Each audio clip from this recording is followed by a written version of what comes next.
राधे राधे, जय श्री कृष्णा। कैसे हो आप सभी? सॉरी कल मैं व्लॉग दे नहीं पाई, मैं थोड़ा बिजी थी। और मौसम देखिए कितना सुहाना हो रहा है, कपड़ों का ढू तो लग ही जाता है जब मौसम ख़राब होता है। सुबह हो चली है, बच्चों को दे दूँगी दूध। बच्चे थोड़ा बॉर्नवीटा का दूध पीते हैं और उसके बाद हो जाएगी मेरे घर का झाड़ू पोछा अच्छे से क्लीन। तो बेटियों का असली घर कौन सा होता है, मायका है ससुराल? सच बताऊँ, इसका जवाब ना कोई एक शब्द में है ना किसी किताब में। मायका वो जगह है जहाँ तुम बिना सोचे हंसती हो, रोती हो, गिरती हो। यहाँ तुम्हारा बचपन, तुम्हारे नाम के किस्से, तुम्हारी पहली गलती और पहली जीत सब रखी है। मायका तुम्हें याद दिलाता है तुम कौन थी ताकि तुम भूल ना जाओ। और ससुराल, ससुराल वो जगह है जहाँ तुमसे उम्मीद की जाती है कि तुम एक नया घर बनाओगी। यहाँ तुम्हें नए रिश्ते, नई जिम्मेदारी और नया नाम मिलता है। अच्छी ससुराल वो है जो तुम्हारी जड़ों को काटे नहीं, पानी दे। तो इतना ही अंतर होता है ससुराल और मायके में। और आपको पता है, बेटी का घर ना तो दीवारों से बनता है ना ही कागज़ से। बेटी का घर जहाँ तुम्हारी इज्जत है, जहाँ तुम्हारी बात सुनी जाती है, जहाँ तुम चैन से सो पाती हो, वही घर हो जाता है बेटियों का। समझदार परिवार वही होता है जो कहता है बेटी जब मन करे मायके आ जाना, और ससुराल में भी ऐसा ही हो। आजकल बेटियां दोनों घर संभाल रही है, तो हर मायके में तो हर ससुराल में, दोनों जगह मिठाई वही ले जा रही है। और वैसे भी बेटियों के तो दो घर होते हैं, एक जहाँ वो पत्नी है और एक जहाँ वो पनपती है। और सबसे खूबसूरत बात यह है कि बेटियाँ दोनों घरों को जोड़ने वाला पुल होती हैं।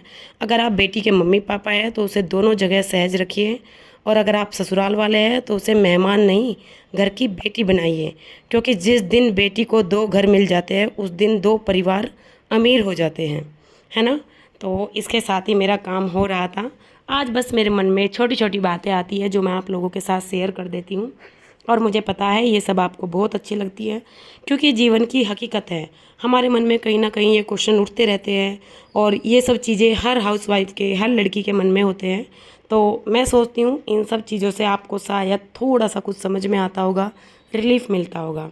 तो आज मेरा जो स्टार्टिंग का व्लॉग था वो हस्बैंड के फ़ोन में रिकॉर्ड हो गया, और फ़ोन वो ले गए तो मैं अच्छे से व्लॉग नहीं कर पाई। लेकिन आज मेरे आ रहे थे अंकल भैया लेने के लिए और कोथली देने के लिए, तो मैंने बनाया था उनके लिए छोले और आमचूर आलू और मतलब रोटी, रायता, सलाद, जैसे भी हम प्रॉपर खाना बनाते हैं, चावल वगैरह। तो आज मैंने थोड़ा सा नए तरीके से रेसिपी तैयार करी है। मैं खड़े मसाले कभी डालती नहीं हूँ घर के खाने में, स्पेशल छोलों में, लेकिन कोई आता है तो तब डाल देती हूँ। तो इधर मेरे बहुत सारे काम चल रहे थे, छोले तैयार हो रहे थे। मैं छोलों में कभी भी आलू नहीं डालती हूँ, छोलों को ही थोड़ा सा मैश करके डार्क ग्रेवी बना लेती हूँ। और अभी अच्छे से बॉईल हो जाएंगे तो थोड़ा सा ठंडे होने के बाद ये टाइट हो जाते हैं। तो तब तक उधर मेरे चावल बॉईल हो रहे हैं, मैं खीरे की सलाद कट कर दूँगी।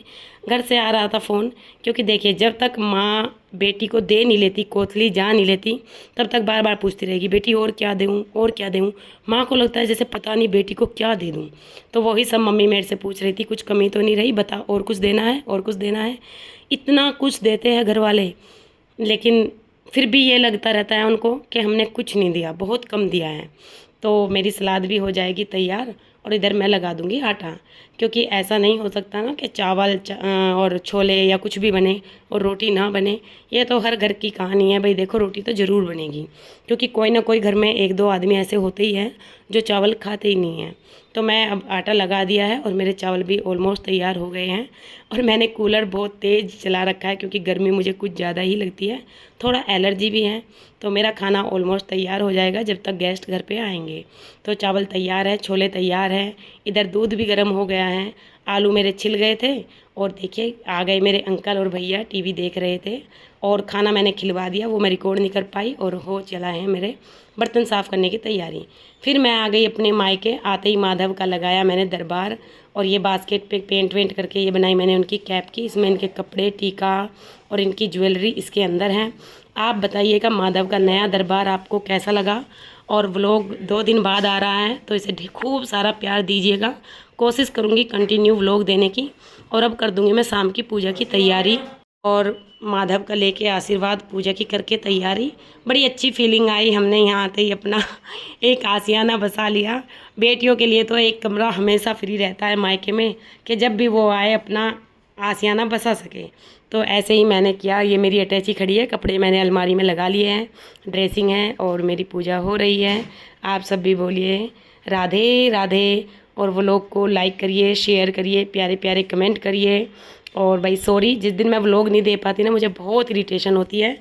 तो मिलते हैं कल एक नए अच्छे से व्लॉग में। राधे राधे।